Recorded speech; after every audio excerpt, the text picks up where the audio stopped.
যাওয়ার নাম করে যেমন রেডি হয় সেরকমই বেরিয়েছিল। আর বাকি 4টে মেয়ে আমাদের মগরা 1 নম্বর পঞ্চায়েতেরই।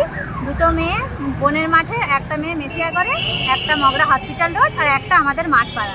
তো 4টে মেয়ে সকালবেলা আমাদের বাড়িতে এসেছে দিয়ে আমার ভাইজিকে বললো কি যেমন স্কুলে যায় তেমনি 4টে মেয়ে মিলে আমার ভাইজিকে নিয়ে 5 জন মিলে স্কুলে গেছে। তার মধ্যে একটি মেয়ে আমাদের বাড়িতে সাইকেল রেখে গেছে, বলেছে যে সাইকেলটা পাংচার হয়ে গেছে, যাওয়ার সময় নিয়ে যাব। তারপর থেকে মেয়েগুলো স্কুলে গেছে কিন্তু আসেনি। কোনো ফোন নাম্বারে বা কোনো কিছুতে কোনো না, ওদের কাছে পার্সোনাল কোনো রকম কারোরই কোনো ফোন নেই। বাড়িতে যা যেটুকুনি হয়তো রাত্রিবেলায় ঘাটে ফোন টোন, কিন্তু আলাদাভাবে কোনো রকম কোনো ফোন কারোর কাছে নেই, যেহেতু সবাই 8-এ পড়ে।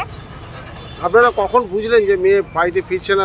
কারণ যখন আমরা তো বুঝেছি এই কারণে যে ওর মামা মারা গেছে। ওর মামা। আপনার কে? আমার ভাই। ভাই। হ্যাঁ।